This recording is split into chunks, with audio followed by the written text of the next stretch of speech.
Oke, oke.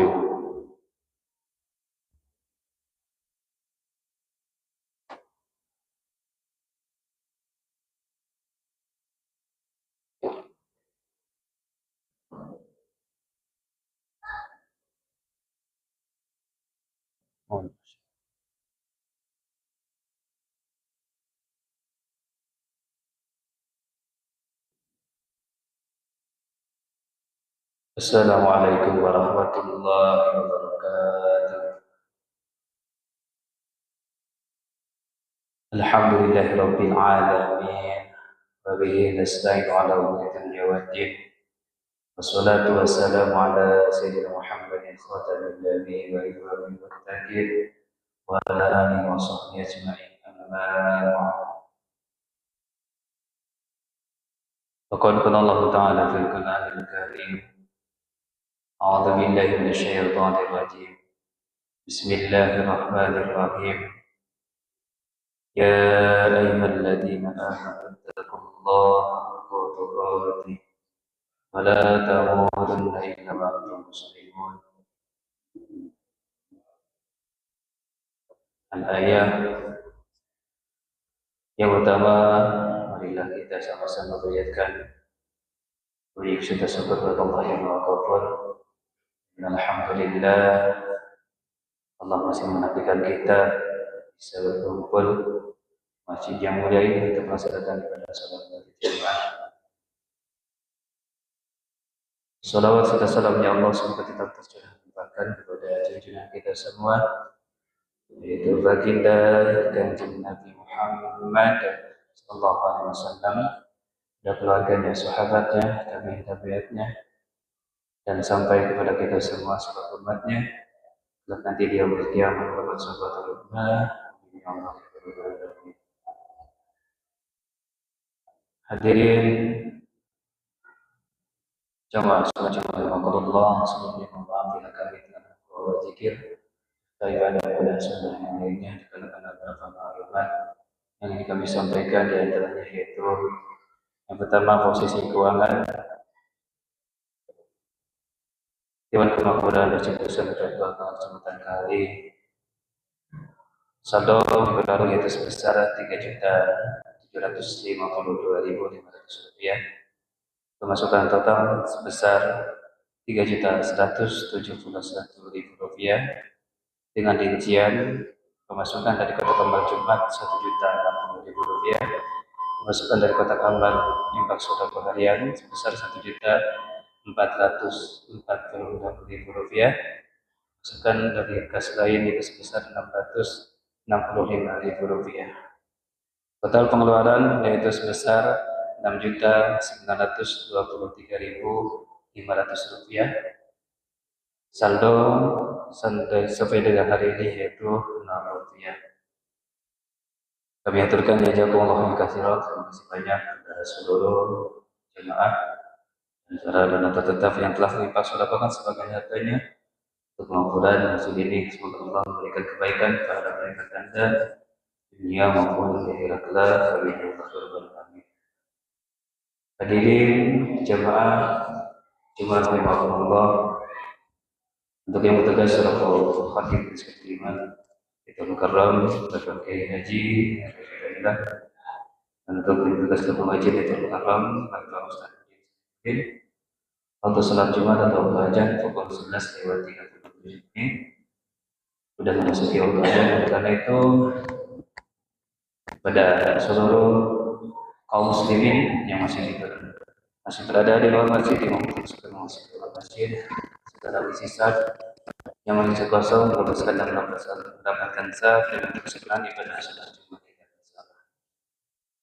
Yang terakhir, marilah kita mendoakan pada barangkali di antara kita, jemaah kita masih ada yang sedang sakit, semoga Allah berikan kesehatan kembali, dan juga kita mendoakan kepada arwah karun kita, terutama orang tua kita, guru-guru kita, saudara-saudara kita yang telah menolong kita dalam rajah. Kita doakan yang berat rajahnya ditempatkan di tempat yang sisi terbaik sisi Allah Subhanahu wa taala. Berkat yang Al-Qur'an Al-Fatihah. A'udzu billahi minasyaitonir rajim. Bismillahirrahmanirrahim. Alhamdulillahi rabbil alamin. Arrahmanir rahim. Maliki yaumiddin. Iyyaka na'budu wa iyyaka nasta'in. Ihdinas siratal mustaqim. Siratal ladzina an'amta 'alaihim.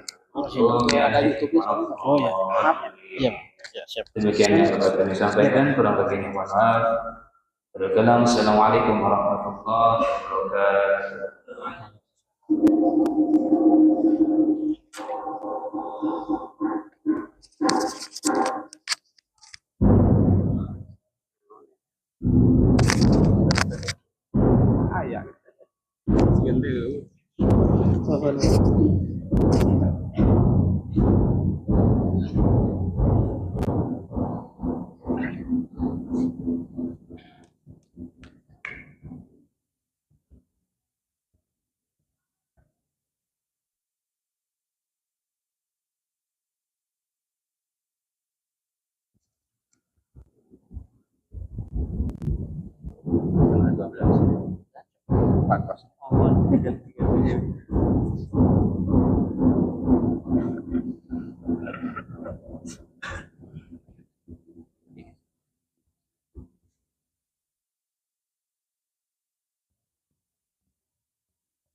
Allahu Akbar, Allahu Akbar,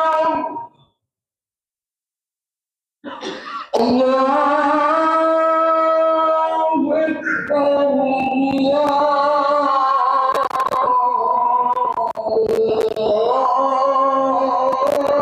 Allahu Akbar.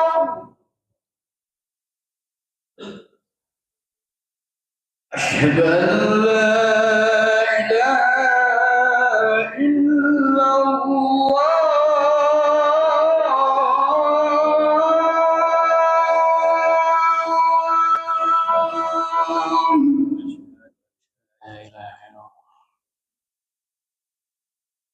أشهد أن لا إله إلا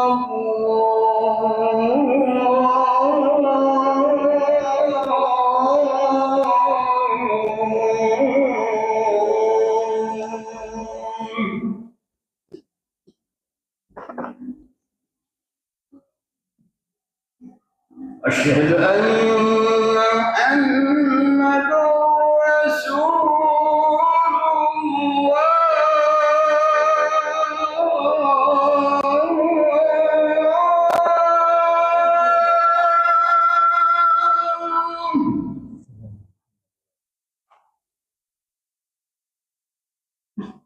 أشهد أن محمدا رسول الله.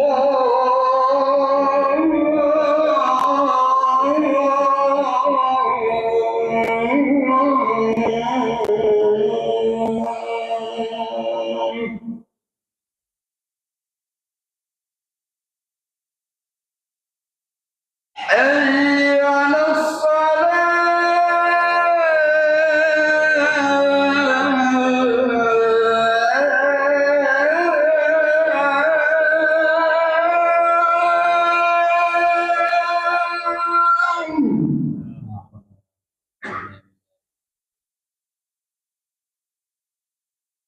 حي على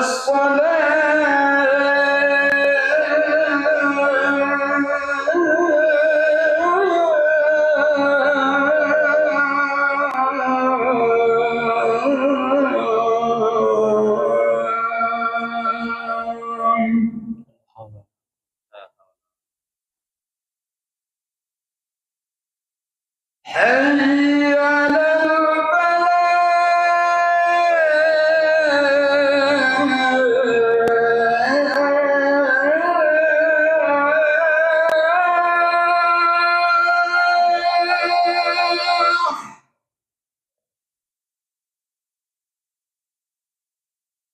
حي على الفلاح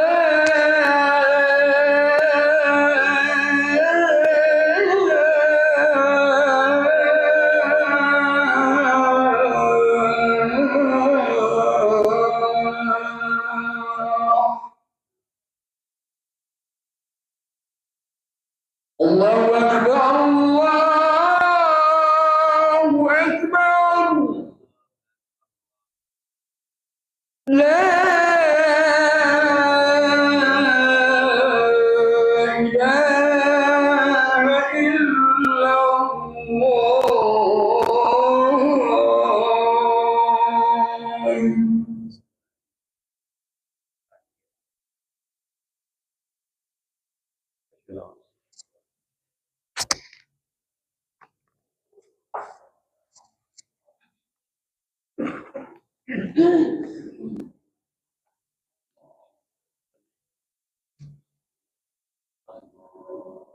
الله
إن الله وملائكته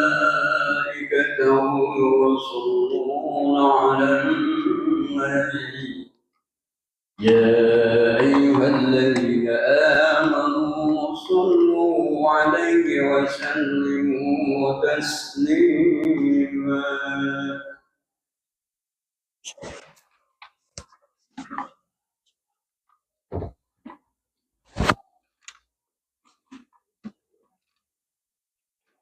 Assalamualaikum warahmatullahi wabarakatuh.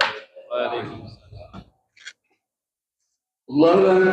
Allahu Akbar, Allahu Akbar, Allahu Akbar, Allahu Akbar. Asyhadu an la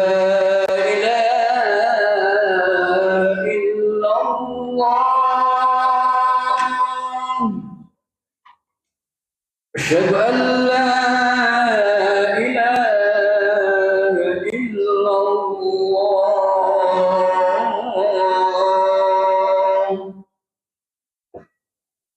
أشهد أن محمدا رسول الله.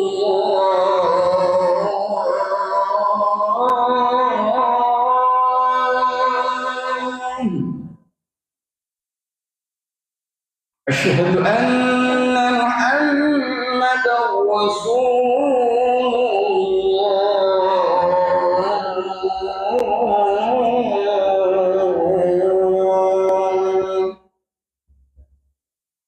حي على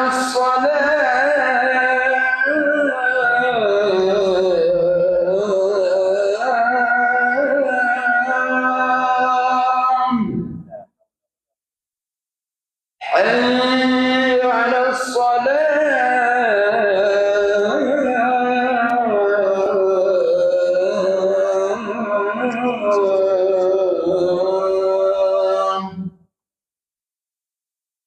حي على الفلاح.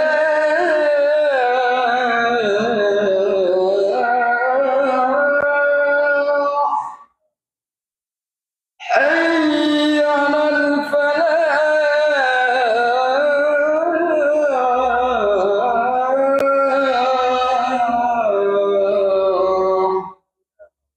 الله أكبر، الله أكبر، لا إله إلا الله.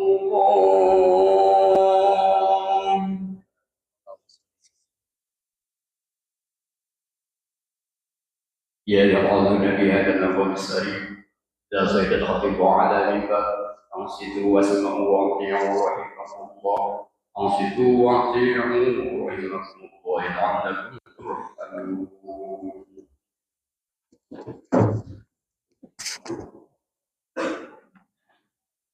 Alhamdulillah. Alhamdulillahilladzi hadana lil Islam wa ayyadana bimawathiqil iman wa ja'alana min ummati khairil anam sayyidina wa maulana Muhammad alaihi salatu wa azkas salam. Asyhadu an la ilaha illallah wahdahu la syarika lah. لا إله إلا الله قبل كل شيء، لا إله إلا الله بعد كل شيء، لا إله إلا الله يبقى ربنا ويفنى كل شيء. وأشهد أن سيدنا ومولانا محمدا عبده ورسوله وصفيه من خلقه وحبيبه.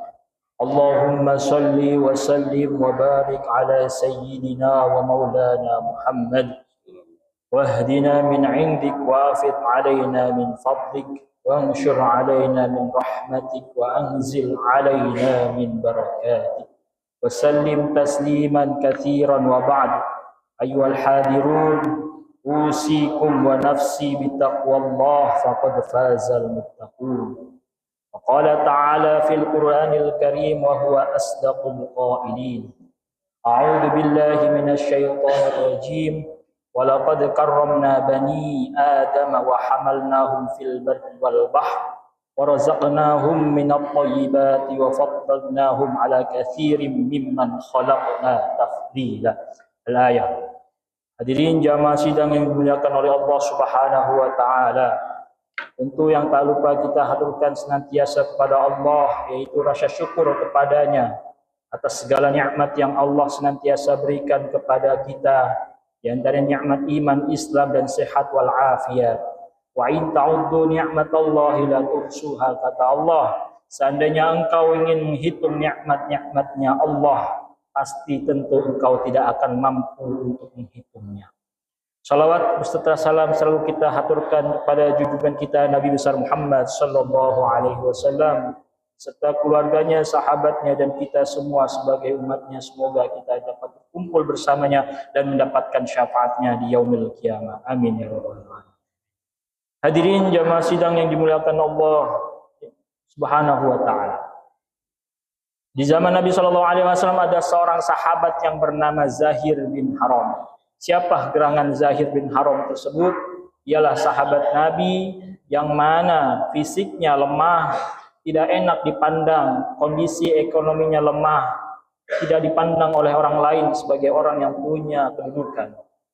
Sampai-sampai saking lemahnya ekonominya, dia satu hari pernah pergi ke pasar. Ketika di pasar dia menjual apapun yang ada di rumahnya, perabotan rumah tangganya, perkakas rumah tangganya dia jual. Untuk apa? Hanya untuk memenuhi kebutuhan hidupnya di rumahnya. Lantas Nabi Shallallahu Alaihi Wasallam yang melihat Zahir tersebut, Nabi lantas memeluknya dari belakang, seraya bercanda kepada hadirin, pada orang yang datang di pasar tersebut. Wahai sekalian kaum muslimin, siapakah gerangan di antara kalian yang ingin membeli budak ini? Nabi bercanda demikian. Lantas Zahir bin Haram yang tahu bahwasannya yang memeluknya itu Nabi Shallallahu Alaihi Wasallam, dia gosok-gosokkan punggungnya kepada badan Nabi Shallallahu Alaihi Wasallam. Kenapa? Karena dia tahu tubuh Nabi Shallallahu Alaihi Wasallam itu begitu wangi, lebih wangi daripada minyak kasturi. Dan Zahir bin Haram berkata kepada Nabi Shallallahu Alaihi Wasallam, ya Rasul, wahai Nabi, aku ini orang yang lemah, fisikku tidak kuat, aku ini golongan yang lemah. Seandainya ada orang yang membeliku sebagai budak, tentu mereka tidak akan mampu, tidak akan mau membeliku karena fisikku yang lemah dan tidak berdaya ini.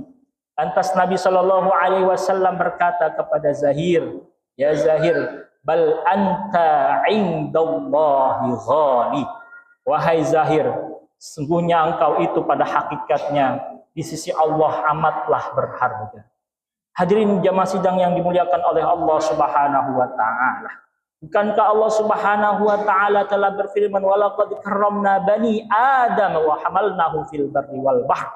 Sungguh kami telah memuliakan Bani Adam. Siapakah Bani Adam? Kita semua sebagai manusia di muka bumi ini. Dan Allah telah memberikan kita rezeki yang tidak kita sadari. Sungguhnya Allah telah menjamin rezeki kita semua. Dan Allah Subhanahu wa taala telah berfirman, laqad khalaqnal insana fi ahsani taqwim. Sungguh manusia diciptakan dengan sebaik-baiknya sempurna, dengan kesempurnaan dari penciptaannya. Maka kita yang hadirin sekalian sebagai umat manusia yang Allah ciptakan, tentu kita sudah dimuliakan oleh Allah. Maka kita sebagai hambanya, janganlah kita merasa rendah di hadapan orang lain. Dan kita juga tahu bahwasannya kita ini hanyalah budaknya Allah, kita ini adalah hanya hamba-hambanya Allah. Lantas antara hamba satu dengan yang lainnya, tidak pantas kita untuk meremehkan hamba yang lainnya. Hadirin yang dimuliakan Allah Subhanahu wa taala. Allah Subhanahu wa taala itu begitu muliakan kita kepada orang yang beriman, bahkan kepada orang yang bermaksiat kepadanya, Allah masih senantiasa memberikan kemuliaan kepadanya. Bagaimana tidak?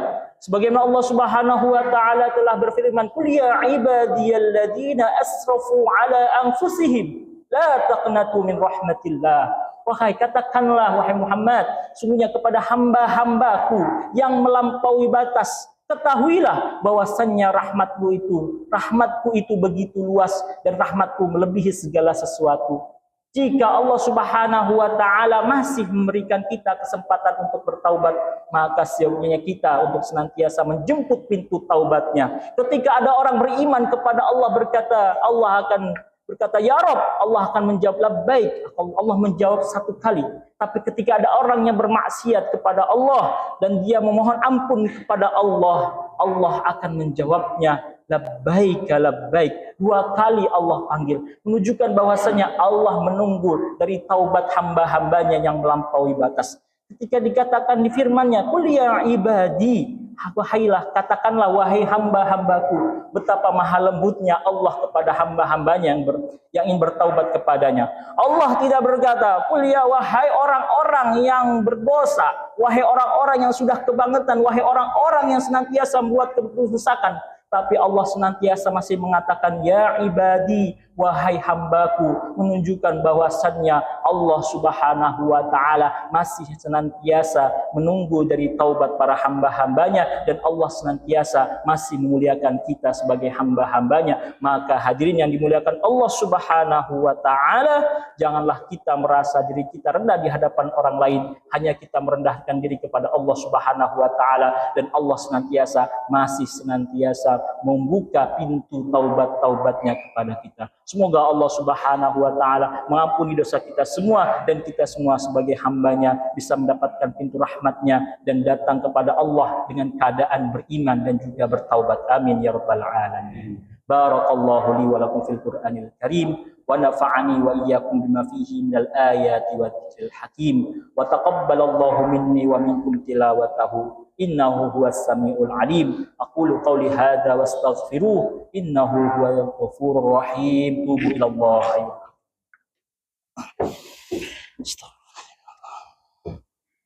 Allahumma salli ala sayyidina Muhammad wa ala ali sayyidina Muhammad.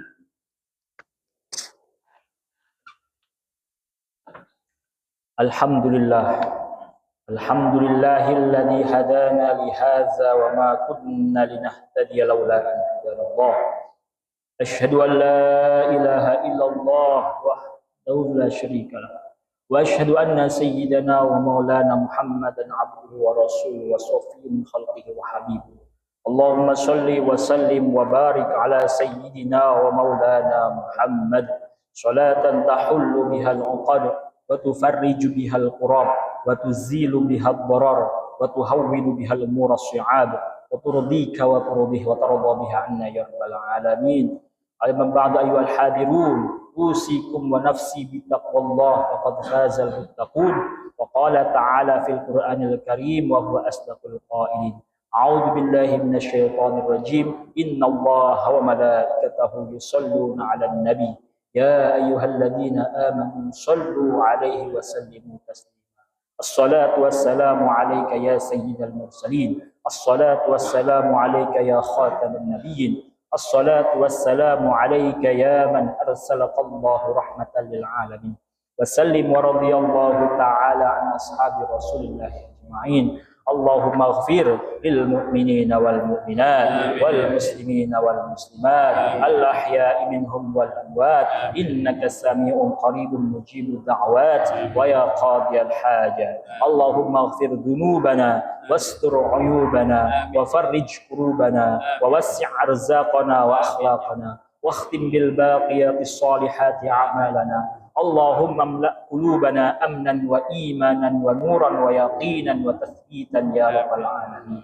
واجعل آخر كلامنا من الدنيا لا إله إلا الله سيدنا محمد رسول الله صلى الله عليه وسلم يا رب العالمين.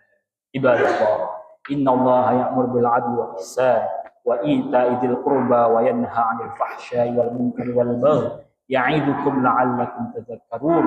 اذكروا الله يذكركم واشكروا على نعمه يزدكم واستغفروا يغفر لكم. أقم الصلاة. الله أكبر الله أكبر. أشهد أن لا إله إلا الله. أشهد أن محمدا رسول الله. حي على الصلاة حي على الفلاح قد قامت الصلاة قد قامت الصلاة الله أكبر الله أكبر لا إله إلا الله لا إله إلا الله سيدنا محمد رسول الله صلى الله عليه وسلم. Sawus bina tasbiyat tasawuf fi tamam salat. Sekian dapatkan Sorry bro.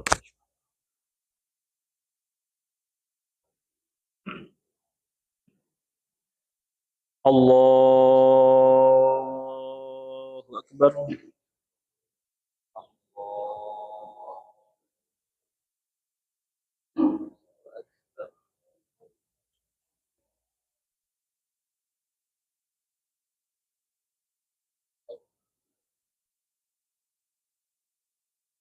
Bismillahirrahmanirrahim. Alhamdulillahi rabbil alamin. Ar-Rahmanir Rahim. Maliki yaumiddin. Iyyaka na'budu wa iyyaka nasta'in. Ihdinas siratal mustaqim. صراط الذين أنعمت عليهم غير المغضوب عليهم ولا الضالين آمين.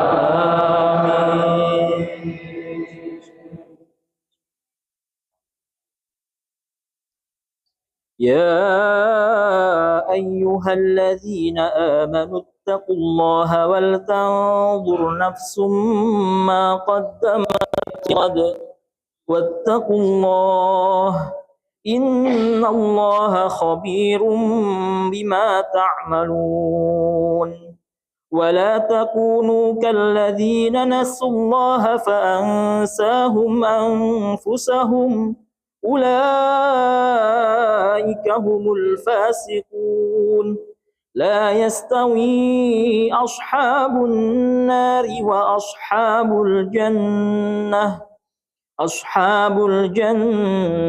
هم الفائزون لو أنزلنا هذا القرآن على جبل لرأيته خاشعا متصدعا من خشية الله وتلك الأمثال نضربها للناس لعلهم يتفكرون. الله أكبر.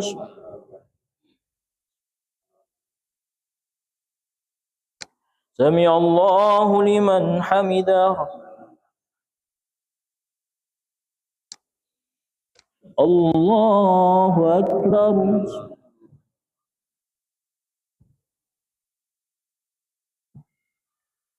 الله أكبر.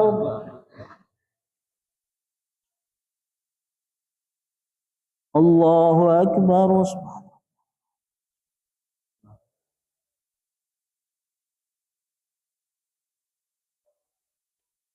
الله أكبر.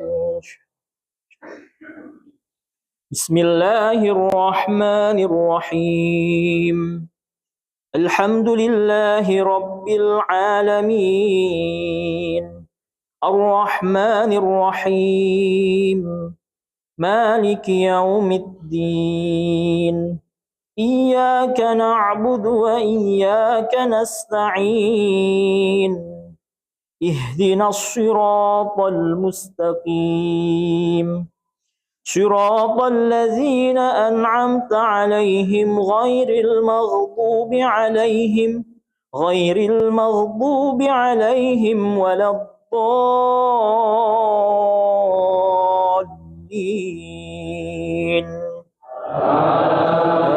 آمين. هو الله الذي لا إله إلا هو عالم الغيب والشهادة هو الرحمن الرحيم. هو الله الذي لا إله إلا هو الملك القدوس السلام المؤمن المهيمن العزيز الجبار المتكبر سبحان الله عما يشركون هو الله الخالق البارئ المصور له الأسماء الحسنى يسبح له ما في السماوات والأرض وهو العزيز الحكيم الله أكبر سمع الله لمن حمده الله أكبر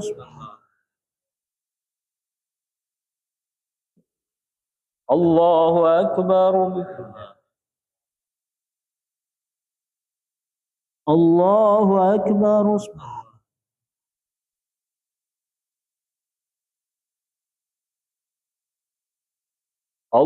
الله أكبر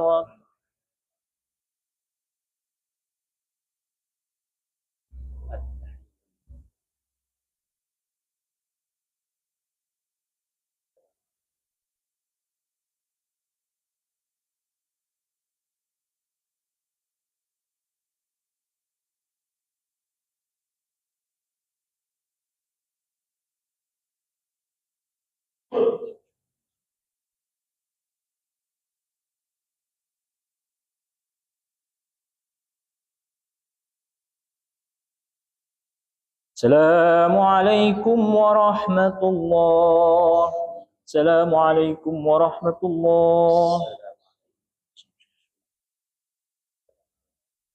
الفاتحة أعوذ بالله من الشيطان الرجيم بسم الله الرحمن الرحيم الحمد لله رب العالمين الرحمن الرحيم مالك يوم الدين إياك نعبد وإياك نستعين اهدنا الصراط المستقيم صراط الذين أنعمت عليهم غير المغضوب عليهم ولا الضالين بسم الله الرحمن الرحيم قل هو الله أحد الله الصمد لم يلد ولم يولد ولم يكن له كفوا أحد بسم الله الرحمن الرحيم قل هو الله أحد الله الصمد لم يلد ولم يولد ولم يكن له كفوا أحد بسم الله الرحمن الرحيم قل هو الله أحد الله الصمد لم يلد ولم يولد ولم يكن له كفوا أحد لا إله إلا الله والله أكبر بسم الله الرحمن الرحيم قل أعوذ برب الفلق من شر ما خلق ومن شر غاسق إذا وقب ومن شر النفاثات في العقد ومن شر حاسد إذا حسد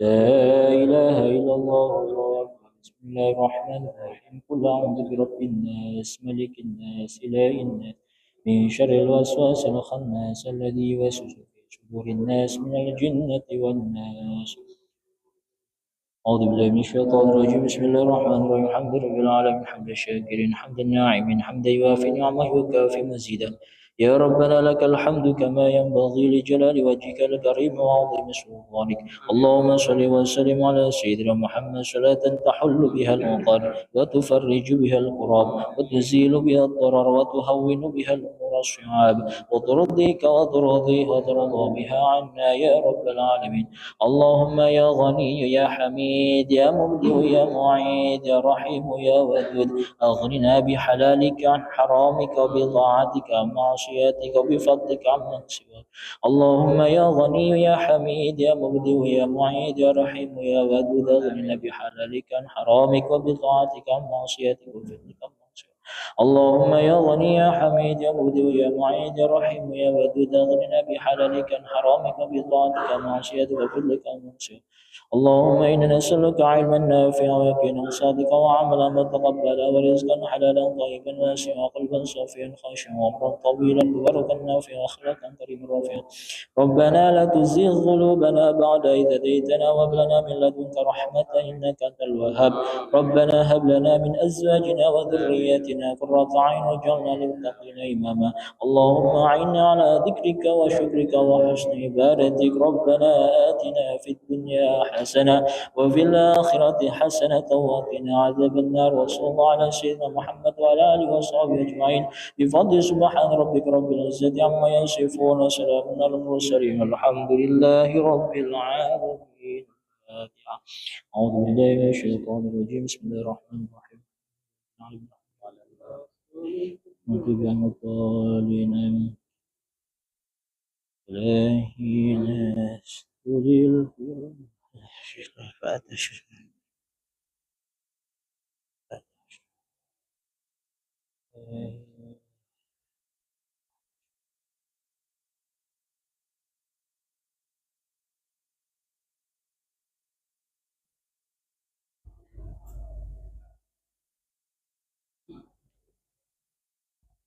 Oke. Oh iya, siapa namanya Pak? Dengan Pak siapa? Oh, Pak Malidin ya. Ya tadi Abi suruh gantiin saya makanya barusan jam 10. Siapa namanya? Wahid Pak. Wahid ya.